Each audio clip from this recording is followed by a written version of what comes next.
At this time of year, trades are a big part of the baseball landscape. The Arizona Diamondbacks have made a couple of trades in hopes of improving their playoff positioning.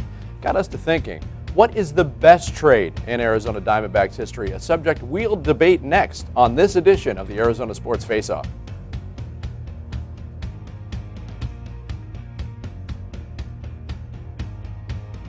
As Vince said, the Diamondbacks have made quite a few trades, and this year they added Chris Johnson from the Astros, and he's just been killing it for the Diamondbacks. But I don't think that's the best trade they've ever made. Vince, you get first crack at this one.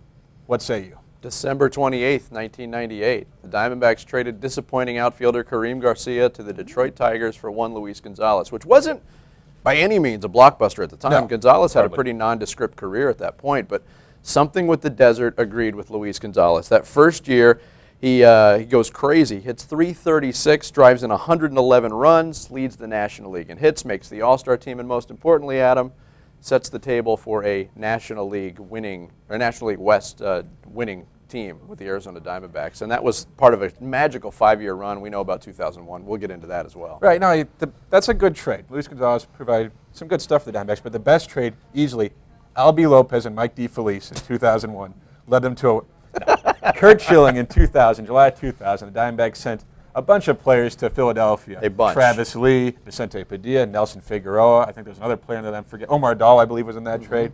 None of them turned out to be anything good for the Philadelphia Phillies. But Curt Schilling comes to the Diamondbacks, and they did not make the playoffs in 2000. They kind of fizzled down the stretch. But 2001, we all know what happened then. Curt Schilling led the league in wins. And the postseason, though, is where he really stepped up his game. 4-0 in the postseason for the Diamondbacks that season. Went 1-0 in the World Series out of 3 starts, games 1, 4, and 7. He stepped up like no Diamondbacks pitcher had. And while Luis Gonzalez was the punch offensively for the Diamondbacks all season, he wasn't so much in the playoffs. Whereas Curt Schilling was great all throughout the regular season and even better in the postseason. But you have to get to the postseason. And True. let's not forget the magical season that Gonzalez had in 2001. 57 home runs. To put this in perspective, that year, Luis Gonzalez, 57 round trippers. Sure. Karim Garcia, the player he was traded for, had 56 home runs the rest of his career.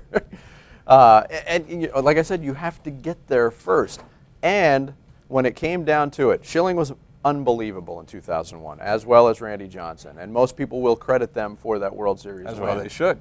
Who got the game-winning hit in Game 7? If not for Luis Gonzalez, we might not be sitting here talking about a Diamondbacks World Series victory over the Yankees, despite the greatness of Curt Schilling. That's a fair point, but then again, if Luis Gonzalez hadn't hit just .259 in the World Series with 1 home run, if he had played like he did all throughout the regular season, maybe it wouldn't have got to a Game 7. But the fact that you had a guy like Curt Schilling, such a horse, on short rest twice in that series, and he was great in Game 7. I was at that game. A lot of people were. It was fantastic. And granted, he left with the Diamondbacks down in the game. Alfonso Soriano off the ankles. I don't know how he hit that ball out. It was really, really upsetting. But Schilling's overall body of work, he was probably the second best pitcher in the National League while he was with the Diamondbacks, behind only Randy Johnson. And as you see in this picture, they got the co-World Series MVPs. And Randy was a great pitcher, but he wasn't so much in the postseason until Curt Schilling arrived to help push him and make him be a better pitcher. And I think a lot of people, either directly or indirectly, do credit a lot of Johnson's success to Curt Schilling. In that season, 2001, Schilling, 22 wins. You'll never be able to take those away from him. In those wins, Luis Gonzalez hit .361 with 10 home runs, 22 RBIs. And in those wins, that Diamondbacks offense averaged 5.5 runs per game. So he had tons of run support. And I know he cranked it up a notch in the postseason as well. But the reason why I think Gonzalez was even a bigger trade and a better trade and the best trade in Diamondbacks history is far-reaching after the playing careers are over. Because Luis Gonzalez, you'll remember, wanted to stay in Arizona. He wanted to end his career as a Diamondback. He was wronged by the organization. I have no problem in saying that. I do. It's wrong of you to say that.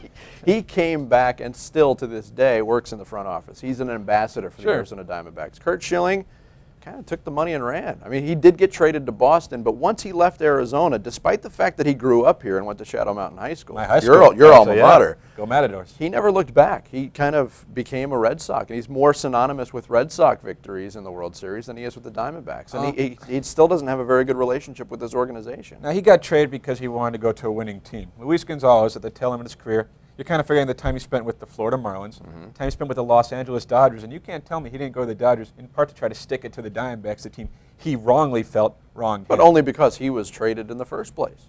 Not from the Diamondbacks. Well, he wanted to come back, and he had to sign elsewhere. And the because they didn't Diamondbacks want had him back. prospects ready to take his place, and he was a little bit bitter about that, but you're right. Luis Gonzalez was able to patch that relationship up, mend things, whereas Curt Schilling hasn't. But I don't care about the off-the-field stuff once they're done. I look at what happened when they were there. And You just treat athletes like a piece of meat. Exactly how I treat athletes. They are pieces of meat. But Curt Schilling was a great pitcher, and once he ended up with the Diamondbacks, they were a playoff team in '99, not so much in 2000. And Luis Gonzalez was great the entire time. But once you add a Curt Schilling, you go from a good team to an elite team. You have Randy Johnson, Curt Schilling at the front of your pitching staff. You're winning 2 out of every 3 games pretty much, or 2 out of every 5, and you hope to get a few more along the way, which they did, and that's why Curt Schilling was the best. My final point, the year after 2002, Luis Gonzalez gets hurt in St. Louis late in the season. Diamondbacks offense falls apart. They scored 6 runs in 3 playoff games against the Cardinals, got swept with the great Randy Johnson, with the great Curt Schilling. Luis Gonzalez made this team go. Final point.